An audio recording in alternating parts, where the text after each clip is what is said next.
Spike. Well, it is an exercise in branding. Markley, Van Camp, and Robbins. Weekdays at noon on 100.5 and 790. News Radio WSGW. Now, the only locally produced farm radio show with agricultural news, information, interviews, in-depth weather, and more. It's Terry Henne and his Farm Show on 100.5 and 790 News Radio WSGW and online WSGW.com.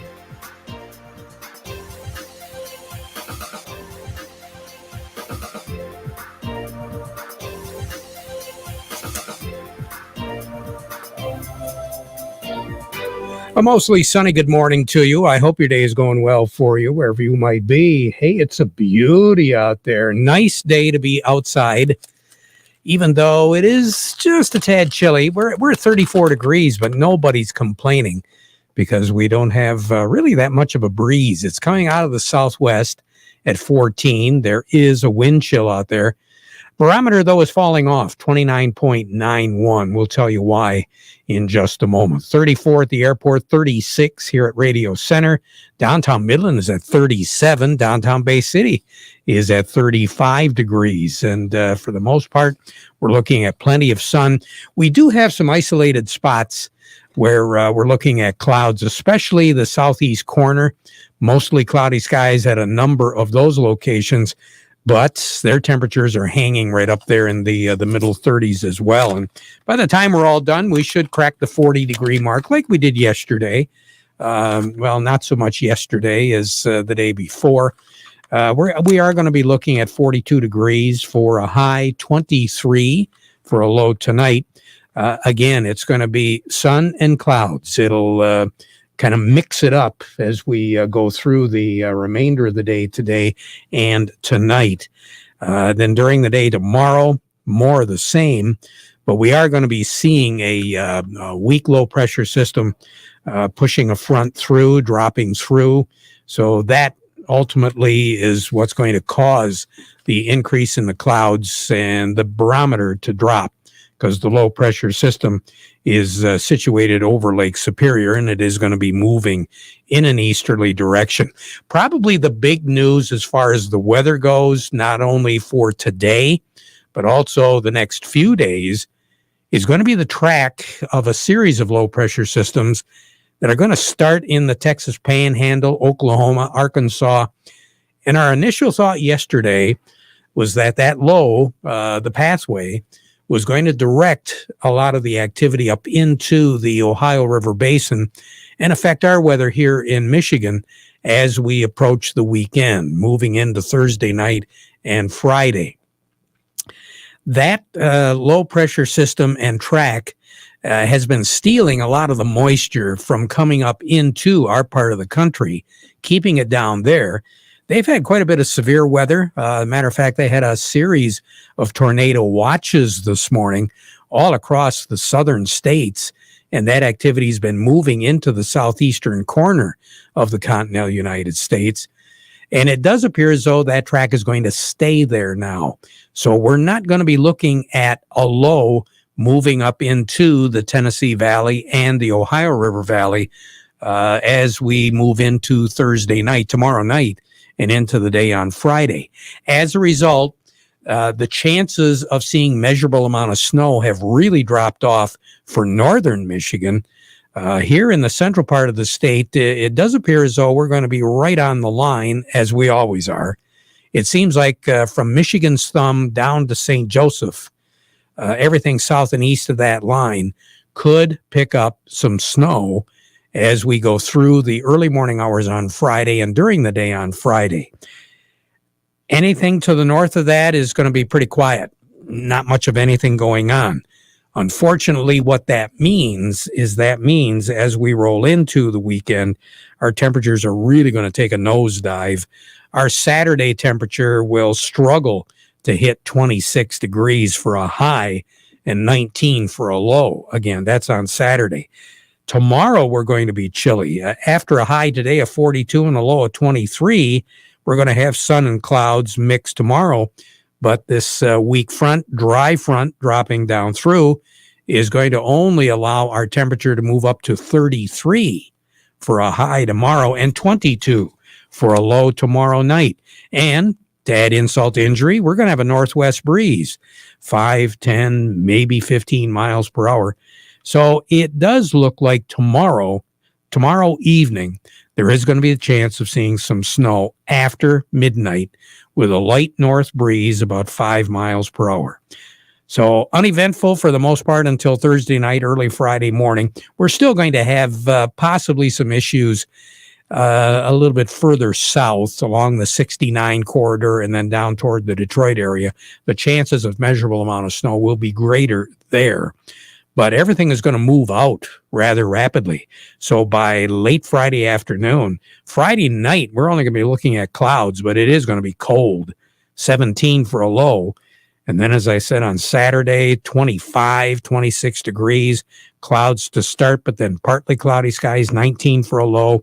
Sunday will begin the warming trend, and that's because a low pressure system that's running along the United States border with Canada is going to have a warm front ahead of it. So on Sunday, that low will be over Lake Superior, and it'll have a warm front ahead of it. So our temperature on Sunday will be 42, 43, like we're having right now, but we're going to have more in the way of clouds. But the big change is Monday and Tuesday, we're going to be in the upper 40s, maybe even 50 as we move into the first part of the work week. And our long range outlook has been adjusted just a little bit. So for the period of right around the 15th of March through the 22nd, our precipitation pattern is going to continue to be above average, but our temperatures are going to be above average as well. So that bodes pretty good for the chances of seeing halfway decent weather for the St. Patrick's Day parade in Bay City. Well, it's a little far out for that, but I wouldn't be a bit surprised if we have some decent weather there. Incidentally, the record amount of snowfall on this date is a little bit better than 6 inches of snow, and that was set way back in 1919. Record high in the state is 67, set in 2016. The record low 4 below zero, set in 2003. A year ago on this day, we were running way above normal. Matter of fact, we broke a couple of record highs over the next 10 days from yesterday, over a 10-day period. We had temperatures in the 70s. A year ago today, our high was 58 and our low was 29. And for some folks, it created a little bit of consternation because we were looking at some fruit trees that were beginning to respond because of the milder weather conditions that we had. And then we're looking at temperatures in the upper 50s, low 60s, and record-breaking in the 70s. So we had a little early start to the budding going on the west side of the state. And ultimately what happened was we had a late season frost, and that did create an issue for some of our cherries and our apples. More on all of that and more on the weather as we go through the broadcast. Cody Harris standing by to give us an update on the markets. He'll be joining us in a moment. But before we do that, we want to remind you the weather forecast brought to you by the folks at Nutrient Ag Solutions. Nutrient Ag Solutions has the local expertise to recommend the corn, soybean, and other seed products that are the best fit for your field. Plus, unparalleled agronomic support with products and services to unlock yield potential and improve crop performance from planting to harvest. Ask about our financing options to help you get more from every acre and lead the field. Visit your local Nutrient Ag Solutions branch or go to nutrientagsolutions.com. Say, do you want to unlock the secret to higher yields? If you're applying dry fertilizer, the key to better yield potential is Titan XC. Titan XC is a fertilizer biocatalyst that unlocks and releases the bound-up nutrients in granular fertilizer, promoting better root uptake and plant growth. Drive performance this season and beyond. Release more nutrition. Expect better results with Titan XC. For more information, visit lpi.ag/unlock or contact your Nutrien Ag Solutions crop consultant today. Farm Service brought to you today by the folks at the Michael Sarr Crop Insurance Agency. You know, that crop insurance deadline, it's here now. So hopefully you've been in contact with the folks at the agency. They are licensed to serve all of Michigan with both conventional and organic crop insurance.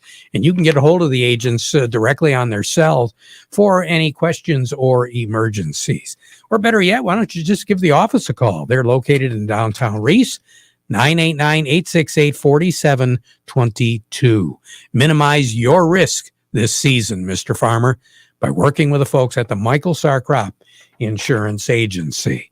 We say good morning to Cody Harris. Cody, we've been hanging on to our hats way too long here. I got to have a breath of fresh air. What is going on today? Well, good morning, Terry. Well, if a brush of fresh air is wheat down limit here today, then that's what we got. But other than that, that's kind of pulling on corn. Soybeans seem to kind of be on their own here this morning. They're the only one in the green here, Terry, so far in this early morning session here trading today. But looking at everything the way it sits right now, we got cash wheat. That's down 85. That puts it at, 1065 on the white, 1020 on the red. New crop wheat is down 85 as well. That's 1065 on the white, 1020 on the red. Looking over at cash corn, that's down 13 at 680. New crop corn is down 7 at 582. Looking over at cash soybeans, that's up 5 at 1630, and new crop soybeans are up 5 as well at 1413. Well, I hope some guys took advantage of these wheat prices. What's been going on in your office? Well, definitely in a wheat trade. This has definitely been a wild ride for wheat traders in that aspect. But you're right; a lot of growers have really taken advantage of these prices that have been, record highs. This is the highest that the May futures have been, I believe. What I looked up this morning, I think it was 14 years. So yeah, definitely a lot of guys contracting in futures, contracting out new crop wheat as well as some old crop wheat that was still in the bins. They definitely there was a lot of activity as far as growers pricing that out here in the last few weeks. In addition to that, guys were even looking at 23 crop, trying to take advantage of these prices as well, doing maybe some HTAs, hedge to arrive for what we can do that far out as well. But it's definitely been beneficial to wheat growers in this aspect, and we definitely seen a lot of activity. So growers definitely were proactive and really did a lot of selling, I would say, in these last couple of weeks, Terry. So it was very beneficial. Now, we did take a little bit of a downturn as far as the corn and the soys, but we're still up there in some pretty high numbers, right? Yeah, I know. Looking at corn, I think we're down a little bit. Like I said, we're down. What were we down right here this morning? We're down 13. That's just off the high. Last week it was a high of, I think it was 782 on the May future. So that's definitely been that's an all-time high for this time of year, anyways, Terry. So we're definitely still around highs. And like I said, we're up here this morning on soybeans. So that's definitely flirting around highs for this time of year as well. So we're definitely just in a record market, it seems like, for this time of year. And then we got some, a little bit of info maybe pushing the soybean market up. We got a USDA report coming out at noon our time here, Terry, in about 13 minutes. So you got a little bit of focus on that, and everything's kind of eyes around soybeans, maybe some reduced production down in South America, in addition to our U.S. ending stocks here as well. So got some news that may even bolster this, but usually the March report isn't really big of a game changer as far as the markets are concerned. Yeah, but the way things have been going, Cody, some of these reports that usually aren't big have turned out to have some fireworks associated with them. That is true. Yeah, it seems, maybe the market's just looking for a little bit of information, and any kind of news coming out may tip it one way or the other. You're definitely right on that one, Terry. So we'll definitely hold tight here in our chairs here at noon and see what happens. You take care. We'll talk to you again, Cody. Sounds good. You as well, Terry. Cody Harris over at Star of the West. A little bit more in depth. Doug Klein from Oppenheimer joining me right now. Well, looks like we're eroding some on the wheat. I have to think the traders, Doug Klein, decided that, these prices are just too good. Now we're going to knock them down. Is that what happened? It's the billionaires and the billion-dollar hedge accounts and things like that, and God, it's just, once they get something moving in one direction, they just hammer it until it won't, until it reaches its limit, which it did. Wheat is a prime example of that. But if you look at, one of the other very interesting commodities, heating oil, that's down 13%. Of course, we all equate that to diesel fuel, so that's 56 cents cheaper today. Crude oil down over $10 today. I mean, they got some room to fall if a couple things come into play. So could be very interesting. The precious metals all getting hit pretty good today. I heard palladium, which is a kind of a rare earth metal almost, goes down like 14% today. So yeah, I don't know. Stock market having a pretty darn good rally. Dow Jones up 700 points today, around 2%, 2.5%. The Nasdaq up about 3% today. The European market up 6.7% today. So there's volatility out there. There's excitement if you want it. Pay your dollar, take your chance, they say. Here's your numbers. The May corn is 743 1/4, down 9 1/4. December corn 639 3/4, down 4. The September of 23 corn is 581 1/4, down 2 3/4. May soybeans 1697 1/4, up 7 1/2. November soybeans 1482, up 8 3/4, and then November of 23 soybeans 1291 1/2, that's up 5 1/4. The May wheat is 1201 1/2, that's limit down 85 cents. The December wheat is 973, that's down 37 3/4, and then July of next year 23 wheat is 799, that's down 50 3/4 cents. Crude oil is 112.07, down 11.63, and I don't think there's any kind of limit on that. So once they get that moving, it could be a wild day. The heating oil is 384.95, that's down 58 3/4 cents. Gasoline is 347 3/4, that's down 20.5 cents. And what would that equate to? About 420-ish at the pump. So they can go ahead and start adjusting that right away because they kind of sort of need gas anytime. Yeah. Just saying. The natural gas is 4.56 1/2. That's up a half a penny. Canadian dollar, U.S. dollar only gets you $1.2803 at the border. That's down 77 ticks. That's about a full penny less than yesterday. I mean, that's pretty wild. The yen is at 115.81, up 15 ticks. The euro is bouncing off their lows at 110.81. That's up 187 ticks. And the dollar's 97.91. That's down 115 ticks. So pretty wild in the currencies. Gold is at 2004. It's down 36.10. Silver's at 26.37, down 51 cents. Platinum's at 11.14.90. That's down 38.30. So again, taxes wise, how much taxes do we have on that wholesale gas? I figure taxes and transportation around 65 cents. About 65. Okay. Usually, but it varies too. I sent something out on Facebook yesterday about recollection of what gas cost in December of 2020. And I got this, a fellow farm broadcaster out in Missouri sent me a picture of, he had taken a picture on December the 8th. Out there, it was $1.85 a gallon. Wow. Mm-hmm. So, are you better off today than you were a year ago or whatever? I don't know. Doug, we'll talk to you later. Okay, will do. You Thanks. take care. Doug Klein over at Oppenheimer. How do you make the most of your land? Well, it depends who you ask.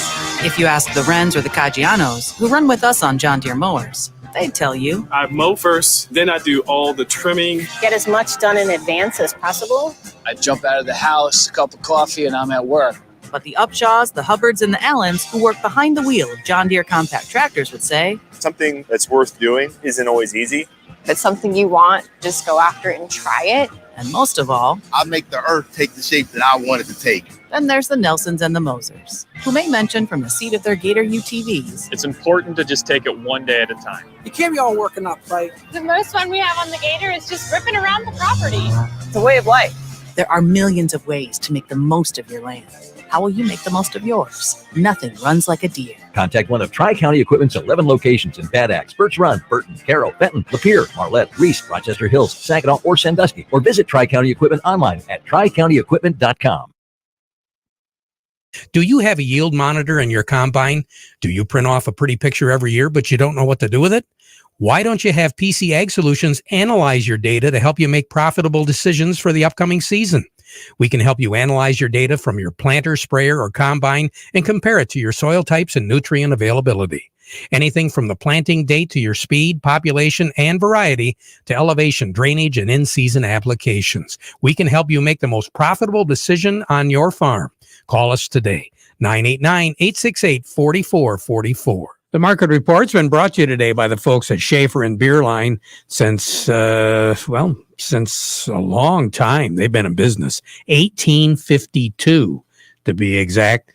They are the place to go. Family and Service sells cars and trucks at Schaefer and Beerline, and they are the Great Lakes Bay Area's certified ag dealer. So check them out today. They've got them. Schaefer and Beerline in Frankenmuth, and by Thumb Bank, serving the needs of farmers for well over 125 years. 2 locations in Bay City. Also Cassidy, Caseville, and Pigeon. Thumb Bank, where relationships are built on trust. We say good morning to Jerry Samolsky over at Bay Landscaping and Garden Center in Essexville. Jerry, what should we be doing today? Terry, I just want to keep moving on this. Get ready because it's coming. Event that we've been talking about, spring. And so we're looking at getting that pruning done, the winter pruning done, thinning of your shade and ornamental trees.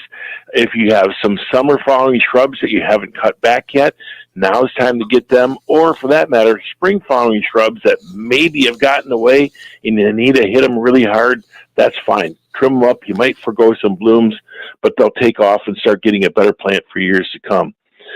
Again, that pre-emergent herbicide, in the next few weeks, we're going to want to get that down. Because if you look, south side of buildings, there's some things starting to pop up. Some tulips and whatnot are just beginning to push if you got a south side coming up. So, yep, it's getting close, Terry. It sure is. Jerry, you take care. Have a good one. Yes, sir. Jerry Samolsky, Bay Landscaping and Garden Center in Essexville. Here's a telephone number for you, 800-234-3280. That is the telephone number of Steiner Tractor Parts. New parts for old tractors. We've been telling you about this for several years now for a very good reason, because a lot of folks really, really, really have a problem if their old tractor stops running. They've got the parts for them. SteinerTractor.com. Check it out for more information. How would you like to earn up to $1,000 a week? Star of the West Milling is looking for hardworking, self-motivated people to join the team for the 2022 spring season. Star of the West is seeking general laborers and tender truck drivers. A career opportunity open house will be held Thursday, March 10th in Frankenmuth at the office at 121 East Tuscola Street. No appointment is necessary. Just come by to the office at 4 p.m. You must be able to pass a DOT physical and drug screen. No CDL licenses are required but preferred. Call Star of the West for more information, 989-652-9971. Incidentally, they do have a career opportunity open house coming up on Wednesday, March the 16th. That's going to be down in Emmett. So just dial up the Emmett location of Star of the West for more information. That will be, again, from 4 until 7. The date is Wednesday, March the 16th for that open house. Farm Service brought to you today by the folks at Quality Roasting of Reese, offering competitive, consistent prices for your soybeans. Call them for a quote today. That's Quality Roasting of Reese, makers of Exceller Meal, a high bypass soybean meal to maximize your dairy herd's production. They've been doing that since 1991. We'll be back at 12:30 with an update, so you stick around for that. Now we conclude our program with the playing of our national anthem.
From the premier kitchen and bath gallery studios, WSGW, Saginaw, Bay City, Midland, WSGW FM.